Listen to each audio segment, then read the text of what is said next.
Hello everyone, welcome back to our channel. দেখো, তোমাদের পাশে আবার একটা রিকোয়েস্ট নিয়ে এসেছি। সেটা হচ্ছে তোমাদের নিজেদের জন্যই।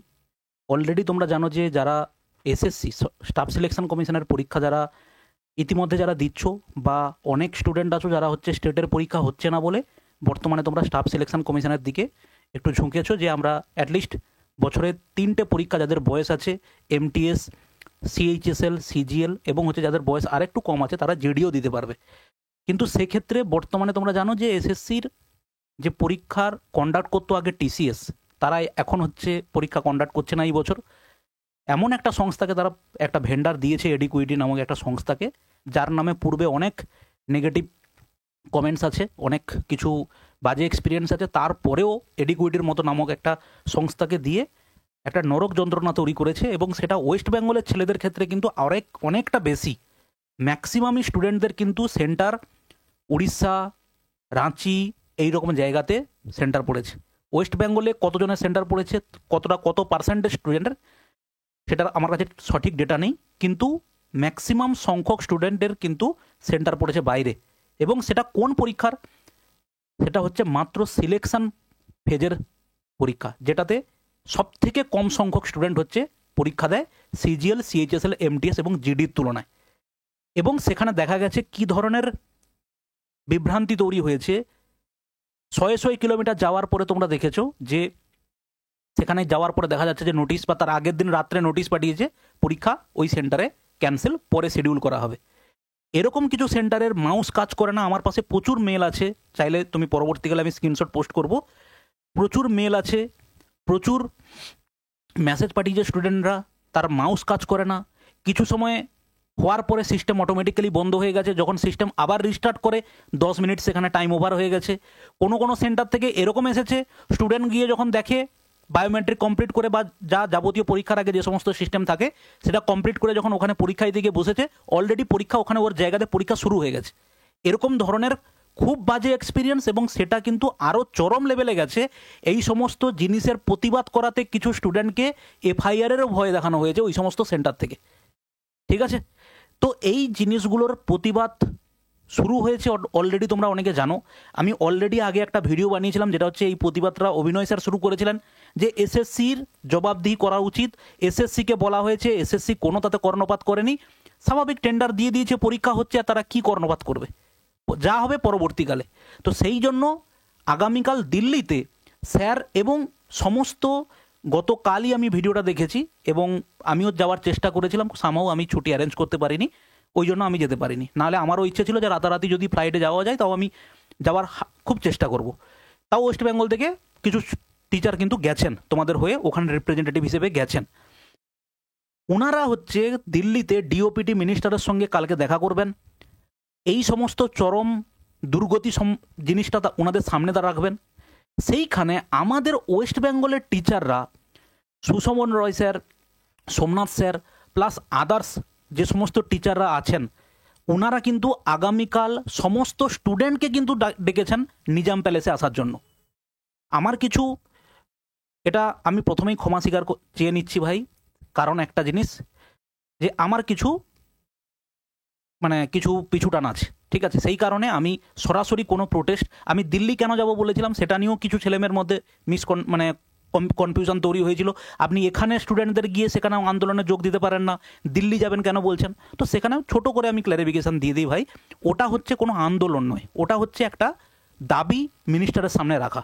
তোমরা যদি এরকম কোনোদিন এখানে কোনোদিন ওরকম রাখো যে আমরা একটা ডেপুটেশন জমা দিতে যাবো, তুমি বলবে আমি অবশ্যই যাবো তোমাদের সঙ্গে, কিন্তু ওইভাবে সরাসরি আমি কোনো প্রতিবাদ মিছিল বা এগুলোতে আমি যেতে পারি না, ঠিক আছে? তো এখানটাতে স্যারেরা নিজেরাই আয়োজন করেছেন, নিজেরাই হচ্ছে থাকবেন। এবং সব থেকে বড় দুর্ভাগ্য ভাই, লাস্ট প্রিভিয়াস আমি অনেকবার রিকোয়েস্ট করেছি তোমাদেরকে, ভাই তোমরা নিজেদের জন্য যাও। এখানে তুমি যদি চাকরি পেয়ে যাও, টিচারদের বিশাল কিছু লাভ হয়ে যাবে না? আর যদি পরীক্ষা না হয়, তোমার ফিউচারটা শেষ হয়ে যাবে। টিচারদের ফিউচার আর বিশাল কিছু নেই, টিচাররা সারা জীবন ওই টিচারই করবে, সারা জীবন ওই টিউশন পড়াবে, কেউ 10 জনকে পড়াবে, কেউ 50 জনকে পড়াবে, সেখান থেকে কেউ ইমপ্রুভ করতে পারলে 10 থেকে 10,000 হয়তো হবে। টিচারের ইমপ্রুভমেন্ট এটাই। কিন্তু ভাই তুমি অ্যাজ এ সিঙ্গেল কোয়ান্টিটি ভাবো, তুমি নিজে ভাবো, যে তুমি যদি চাকরি না পাও, ক্ষতিটা কিন্তু তোমার নিজের। ঠিক আছে, আজকের পরিস্থিতি এরকম হয়েছে ভাই, আন্দোলনে ডাকলে কেউ যায় না। সবাই যেন কেমন গা শোয়া হয়ে গেছে।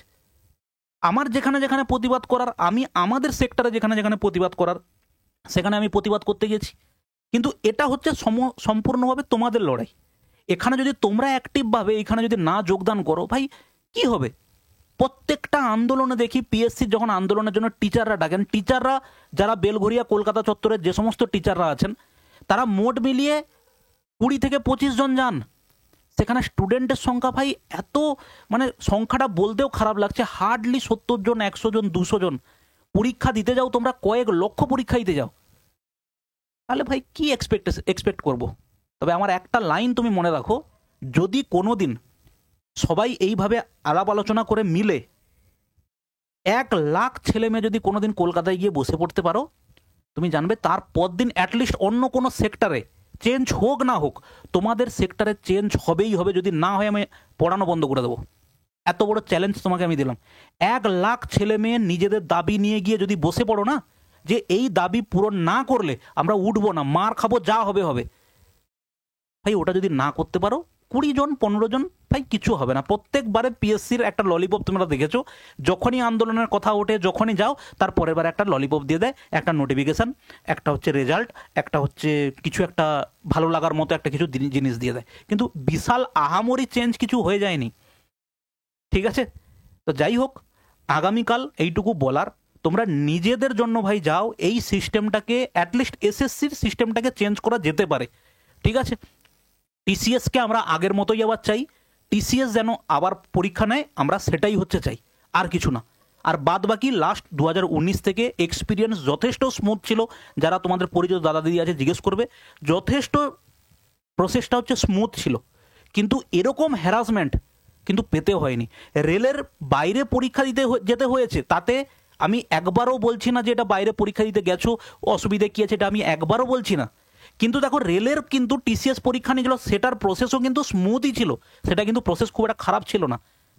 কিন্তু এর ক্ষেত্রে যে চরম দুর্গতি, একটা পরীক্ষা সেন্টার বসানো হয়েছে, পরীক্ষা সেন্টারের প্রপার ইনফ্রাস্ট্রাকচার নেই, সেখানে পরীক্ষার মানে কে গার্ড দিতে এসছে, যারা গার্ড দিতে এসছে তারা পড়াশোনা তাদের আদৌ করেছে কিনা, কিভাবে গার্ড দিতে হয়, কিভাবে একটা স্টুডেন্টের সঙ্গে কথা বলতে হয়, বা সেখানে কিভাবে একটা এনভায়রনমেন্টকে ঠিক রাখতে হয় এক্সামের, সেগুলোর কোনো ধারণা নেই। সেন্টার করতে হবে, সেন্টার বানিয়ে ফেলেছে, এরকম ধরনের একটা সিচুয়েশান তৈরি হয়েছে। ভাই অন্তত রিকোয়েস্ট করব, কলকাতার আশেপাশে যারা আছো, অন্তত এই ভিডিওটা তোমরা 5 থেকে 10 হাজার ছেলে মেয়ে দেখবে। 5,000-এর মধ্যে আমি বেশি না, 500টা ছেলে মেয়েকে আমি রিকোয়েস্ট করছি যে কলকাতার আশেপাশে 2-3 ঘন্টা জার্নিতে, কলকাতার তুমি বেল্ট ধরে নাও, ওদিকে নদিয়া থেকে ধরে নাও, এদিকে তুমি বারাসাত ধরে নাও, ওদিকে তুমি হচ্ছে ক্যানিং ধরে নাও, ক্যানিংটা অনেক দূর হচ্ছে তবুও, এদিকে তুমি মেদিনীপুর ধরে নাও, এই দিকের যত ছেলে মেয়ে আছো ভাই, 3 জন 10 জন তোমরা যে যে গ্রুপে আছো না, একবার করে যদি তোমরা নিজেরা উদ্যোগ নিয়ে বলো, ভাই চল কালকে একবার নিজা প্যালেসে যাই চল, এরকম উদ্যোগ নিয়ে যদি তোমরা বেরিয়ে পড়ো, অ্যাটলিস্ট 500 জন ছেলে হয়ে যাবে, অ্যাটলিস্ট। আর ওই কথাটা মনে রাখবে, 1 লাখ ছেলে মেয়ে যদি কোনো দিন গিয়ে কলকাতায় বসে পড়তে পারো যে আমাদের পরীক্ষাটা কেন স্বচ্ছভাবে হবে না, এইটা যদি একটা মাত্র দাবি নিয়ে তোমরা যদি কোনোদিন বসে পড়তে পারো, তুমি জানবে যে তোমাদের তারপরে তোমাদের অ্যাটলিস্ট সিস্টেমটা স্মুথ হয়ে যাবে। কিন্তু দেখো, প্রত্যেকবার যাও 10 জন 15 জন করে নাচানাচি করে চলে আসো, কি হবে ভাই? ওতে ওতে কিচ্ছু হবে না, কিচ্ছু হবে না ওতে। আর এমনিতে তুমি এখানকার সিস্টেমকে মানে কোনো কিছু বোঝানো, এটা একটা কি বলবো, এটা চরম মানে অনিশ্চয়তার জিনিস। তো যাই হোক, তোমাদের কাছে ভাই এটা রিকোয়েস্ট, তোমরা কালকের এই অ্যাটলিস্ট এই আন্দোলনটাতে যাও। অনেক স্যারেরা থাকবেন, ফেসবুকে তোমরা সার্চ করো, সোমনাথ স্যার ম্যাথ বলে পেজ পাবে, তোমরা হচ্ছে সার্চ করো, সুশোভন রয় স্যার বলে সার্চ করো, পেজ পাবে, ওখান থেকে স্যারেদের সঙ্গে যোগাযোগ করো, যোগাযোগ করে তোমরা নিজেরা গ্রুপ বানিয়ে বানিয়ে 5 জন 10 জন মিলে যারা যারা বন্ধুরা আছো তোমরা কালকে যাও। ঠিক আছে ভাই, এইটুকু হচ্ছে বলার।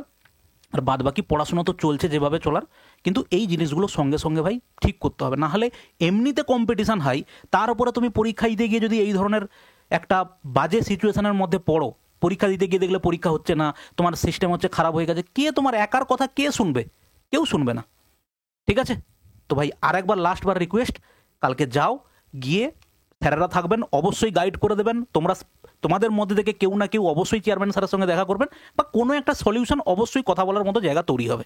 ঠিক আছে, ভালো থাকবে, পরে ভিডিও দেখা হচ্ছে, বাই।